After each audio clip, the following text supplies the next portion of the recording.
Ladies and gentlemen, good evening. News on Channel 2. Thank you for joining us, and we start with our news headlines. President Abdel Fattah al-Sisi meets with Prime Minister and Minister of Finance.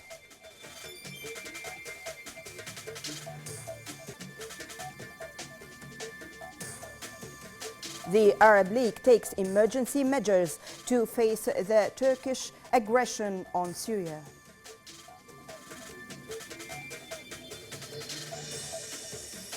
And Syria Kurds deny Turkey has taken battleground border town.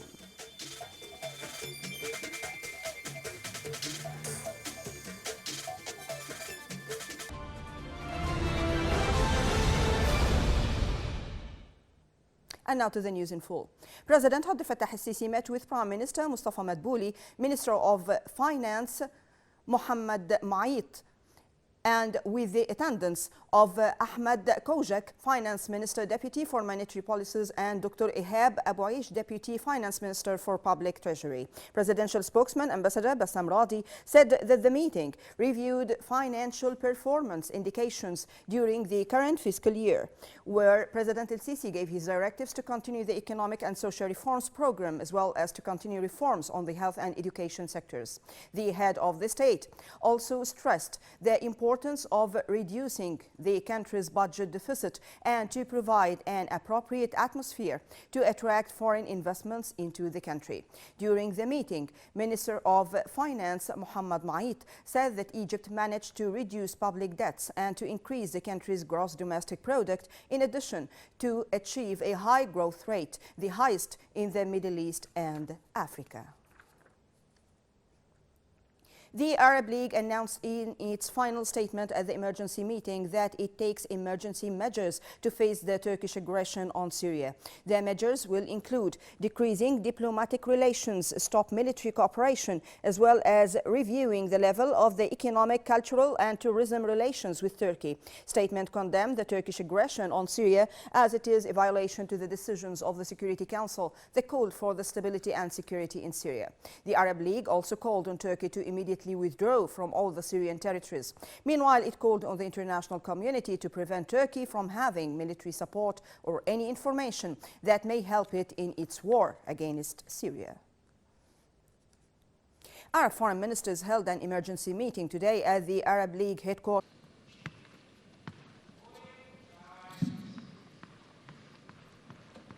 Countries in coordination with Iraqi Foreign Minister, the head of the current Arab League session. Earlier, the Foreign Ministry asserted that meeting will tackle the Turkish aggression on Syria that is considered as an unacceptable offensive on Arab country member in the Arab League and contradicts the international law. Iraqi Foreign Minister Muhammad Ali al-Hakim, president of the current Arab League session, also condemned Turkey's offensive into Syria during an emergency meeting for the body called by Egypt. He called on the League to reinstate Syria's membership in the body. In his speech, Foreign Minister Sameh Shoukry said that the Turkish allegations to justify attacking Syria is not to safeguard the terrorist organizations on its territories and aims to destabilize stability in the region. Shoukry announced that the Turkish attempt to possess an influence zone by force inside the Syrian territories is an unacceptable war crime, according to the international law. In his speech addressing the General Session, the Secretary General of the Arab League, Ahmed Abulghait, asserted that the Turkish military operation is an aggression on an Arab land. Abulghait stressed that the Arab League condemns the attack regardless to the causes and is a breach to the international law. Abulghait affirmed that Syria is an Arab state and its security is part and parcel of the Arab states, pointing that any aggression on its land is a threat to the national Arab security.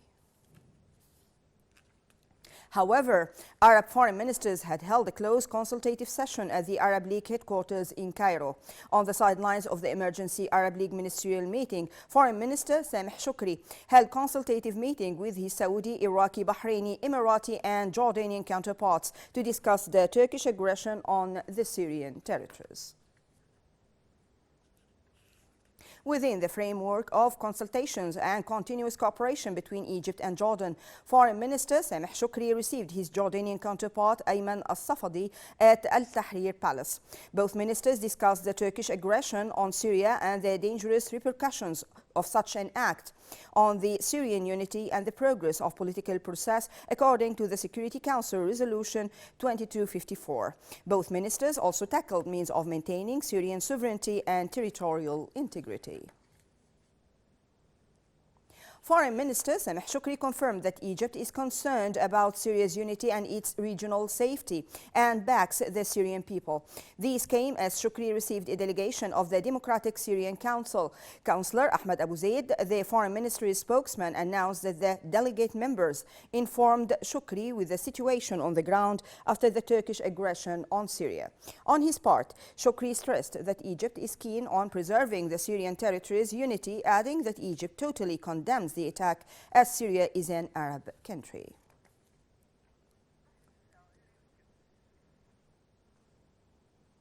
Foreign Minister Sameh Shukri also convened with his Bahraini counterpart, Sheikh Khalid bin Ahmed bin Mohammed Al Khalifa at Al Tahrir Palace. Both ministers discussed the latest developments of the Turkish aggression on the Syrian territories and its repercussions on the Syrian unity and sovereignty.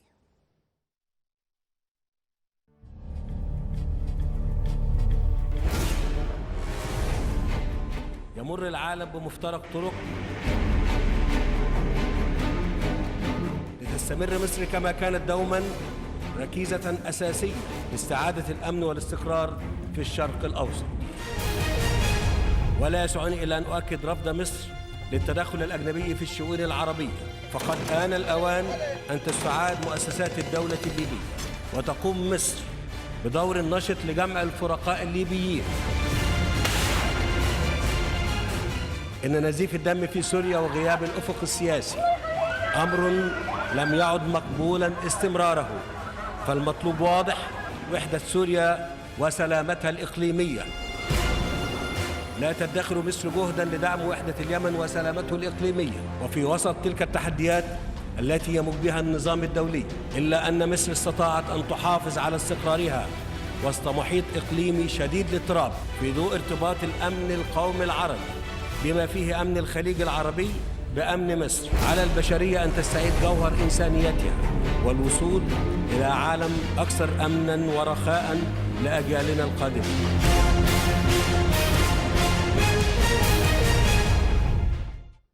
Bombardment by Ankara's forces killed 10 civilians in northeastern Syria today, taking to 28 the civilian death toll from the Turkish offensive, now in its fourth day.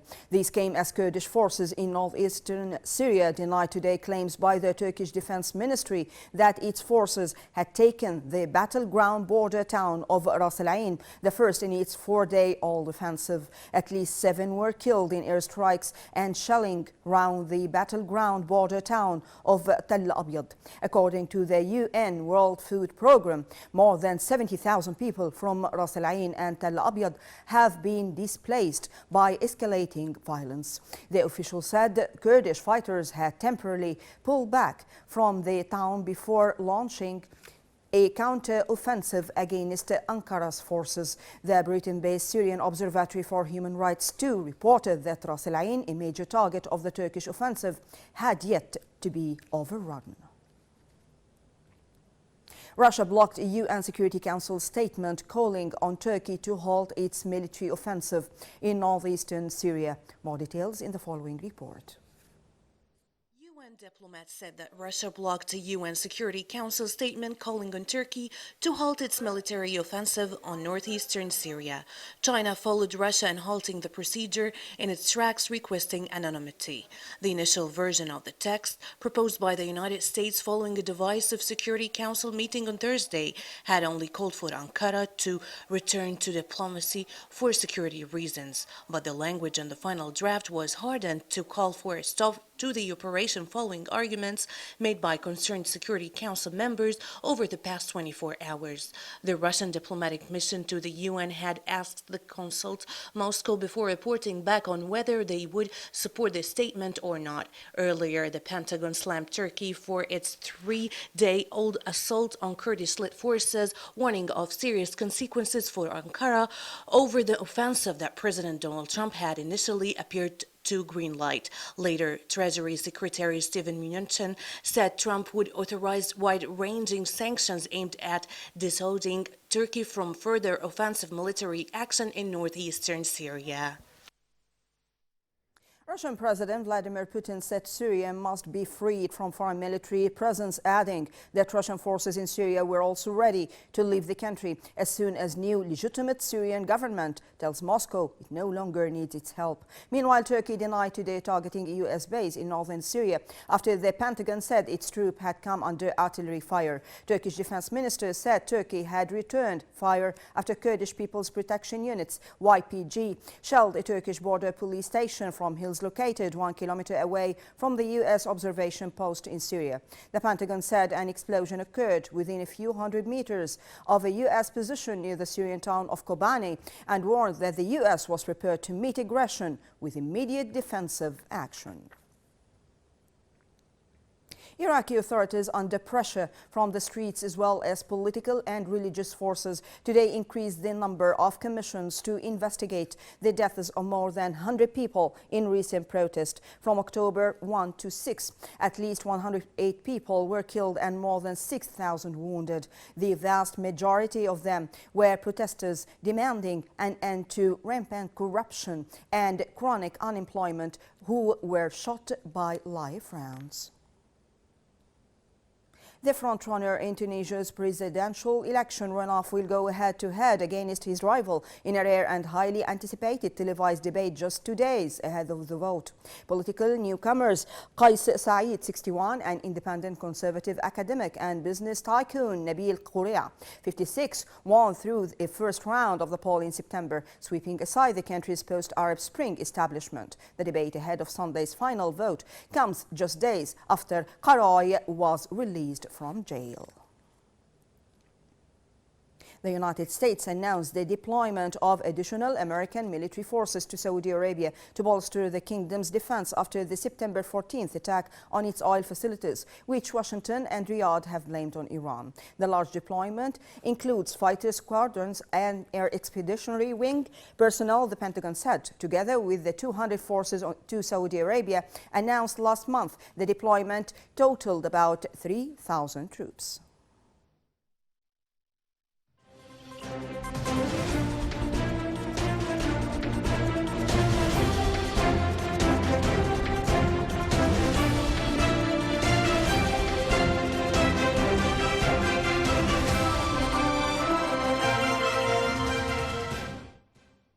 The Ministry of Petroleum announced that it has drawn up a plan to increase production rate of crude oil to reach 700,000 barrels per day. The ministry stressed the importance of increasing production rates of crude oil and to implement the ministry's plan, which will affect positively on the Egyptian economy. The remarks were made during a meeting of the ministry top officials to follow up their production plans.